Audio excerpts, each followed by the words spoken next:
Do, re, mi, fa, sol, la, ti, do, Monique. Hi, I'm Dominique Duarte. I'm a singer, actor, model, voiceover artist living in NYC. Welcome to Southern Girl in the City, the channel where I discuss dating, life, relationships, and adulting in your flirty 30s. Today's video is titled I Am Rory Gilmore, courtesy of Amy, Sherman, Palladino, and Alexis Bledel, respectively. Alright, so in this video, I'm going to discuss I Am Rory Gilmore. I realized after watching Gilmore Girls, I didn't watch it until I think I was in high school, definitely when it was not on the air. And I related to this girl because she studied all the time. She was so into her academia, and she was very goal oriented, very organized, and that was me in high school. I was that chick who was goal oriented. I wanted to make good grades. I pushed myself. I wanted to be the best. So one of my goals in high school was to be in the top 25 of my class. I got in the top 25. I was 24 out of 360 students at Germantown High School. That was a goal. I met the goal. I worked really, really hard in high school, and the goal was to go to college. I went to college, and once again, I did what Rory did at Yale. I mean, she obviously got into Yale. I got into Murray State, but hey, yeah. I mean, I couldn't get into a really expensive school like that. Anyway, she worked really hard in college, and I worked really hard in college. There was a moment where Rory in college, she's told, but when she does an internship, that she doesn't have what it takes. She doesn't have the guts to do it. This makes her have like a crisis, and she ends up like dropping out of school. I had many moments in the music department at Murray State where I wanted to drop out. If it hadn't been for my friends, I probably would have. Because I was kind of told a similar thing, that I didn't have what it took to do a performance career. And it's funny because a lot of people said that maybe because Rory was kind of spoiled, and she got, I guess, she was used to always getting the things that she wanted. But I also feel like Rory worked really hard. She really did. Like, she was a character that worked really hard. But I also have to remember, when you are 18, 19, 20, 21 years old, I mean, you are an adult, but in a way, you're not. You're still really young and impressionable, and you, especially if you're a people pleaser, which Rory was a people pleaser, I am a people pleaser, or I definitely have been in the past. And I was just a part of, just wanting to please everybody. So when you felt like you didn't please people, you kind of just felt like a failure.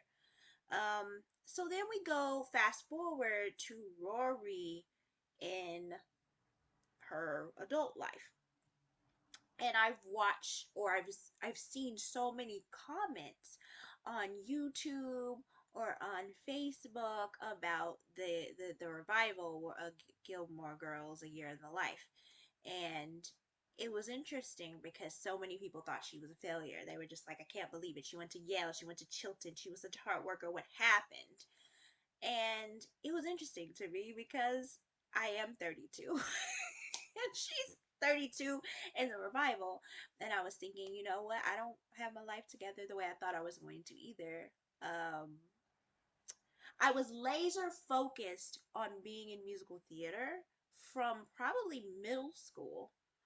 I remember when I was in sixth grade, we were reading Anne Frank, and this is probably not politically correct, but my teacher, she wanted to do a play of Anne Frank.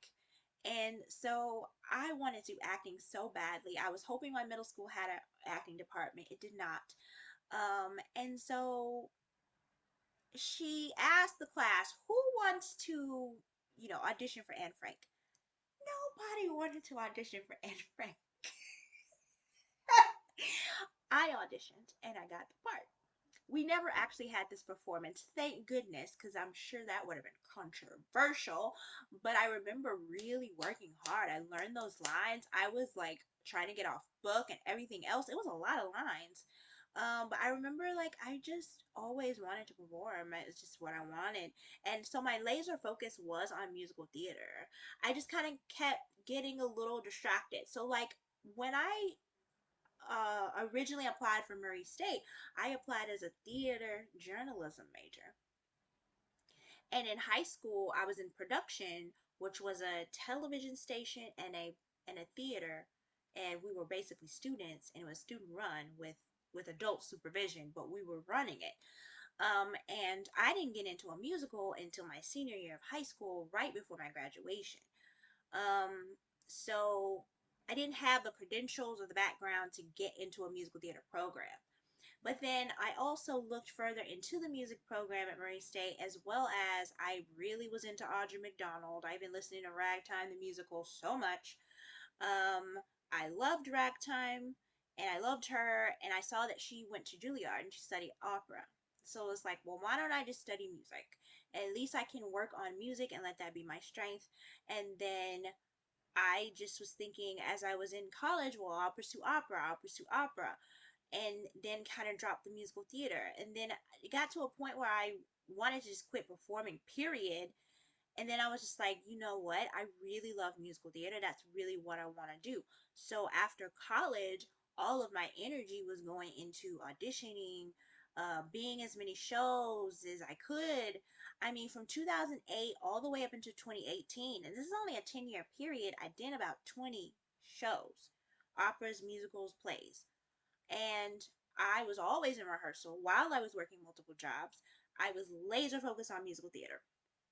I get into the American Musical Dramatic Academy. I go for 1 year because I cannot afford to go to a second year. And then I said, you know what, I'm going to start auditioning. So I started auditioning. And then I had another setback. I got an agent and a manager, and the manager was really controlling, something that I've kind of dealt with off and on in my life with making friends and things. Sometimes I feel like I end up in toxic friendships. But I mean, I've also had great friendships, but sometimes I've also had toxic ones. So going back to Rory, she she struggled obviously with her personal relationships, and I can't say I relate on that end because I didn't have any dating relationships. We'll get into that in other videos, but I have not really had any relationships in my adult life. Um, but as far as her career goes, she's what people consider floundering. And I think some of it is because she was laser focused on journalism. Like that's what she wanted to do, and that was all she wanted to do. And for me, it's always been musical theater. That was always what I wanted to do. And I mean, I took as many dance classes as I could, but I'm not really a dancer. I think I was in dance class like 8 hours a week at AMDA, and then I still was not very good. And a lot of the times I would get callbacks for shows, but I would get cut because I wasn't a good mover. So we go back to the fact that people think she's floundering. Here's the thing. When you are in a career like being a journalist and a career like being in the arts, it's not exactly going to be as methodical in its fruition. So like let's say you decide I'm going to be a doctor. You go to undergrad, then you go to grad, then you go to medical school, and then you do your residency and you become a doctor. If you decide you want to be a teacher, you get your bachelor's degree, you get your master's degree, and then you teach in a classroom. It's a formula. When you're in the arts as well as fruit journalism as well, it's not that cut and dry because I think if I'm not mistaken, she did get some of her articles published in I think it was a New Yorker. So it's like that's not an accomplishment that a lot of people can say they had. But I guess I understand people think that you got to have the 2.5 kids, the house, and you need to have a solid career by 32. I'm sorry, I don't meet those qualifications yet.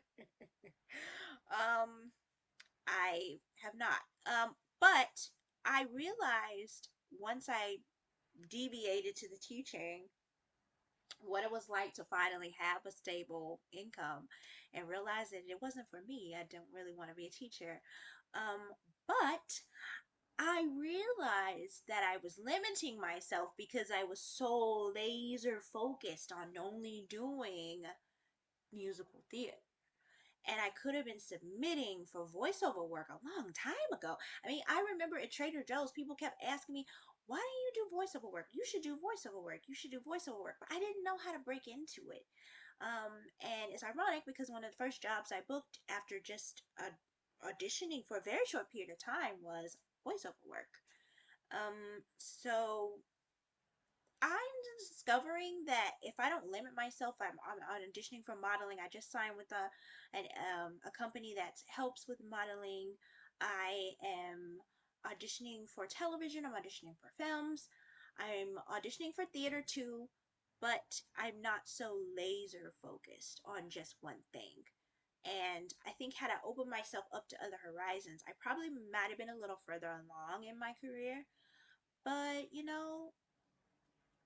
life also just doesn't happen the way you think it's going to.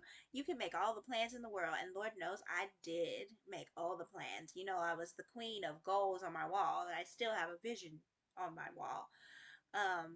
But just like the movie Forrest Gump says about life is like a box of chocolates, you never know which one you're gonna get.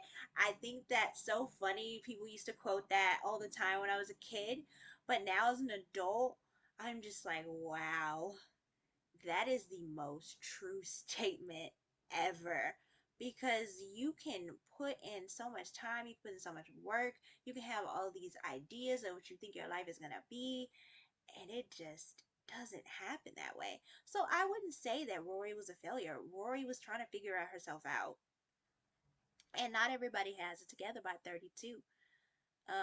Because she was sheltered. That was another thing that we have in common. She was very sheltered. Lorelai sheltered her a lot. And so she didn't really start to become an adult until I feel like a lot later than some. Because I think about the other character, Paris, she was so driven, but she also didn't have a lot of support from her parents emotionally. So she had to be that support for herself. So she kind of grew up, I guess, a little faster than Rory did, so it makes sense that she did everything that she was planning on doing because she's driven. But it's not always that simple. And one of the things I'm learning is age really isn't anything but a number, because I really feel like I have worked on personal development and I have gone to therapy, but it takes time to grow and you have to be patient with yourself. And one of the things that you just can't do is give up. You just can't give up. You got to keep going. There are times where I cry, where I'm frustrated, where I do feel like I'm a failure and I feel like I'm not where I would like to be, but I get up every day and I keep trying. And you just got to keep trying. Keep trying. So that is my word for today. I am Rory Gilmore, a work in progress, and that is okay. So, this has been Southern Girl in the City, the channel where I discuss dating, life, relationships, and adulting in your flirty 30s. And I'm signing off with Do, Re, Mi, Fa, Sol, La, Ti, Dominique. Have a lovely day. See you next time. Bye.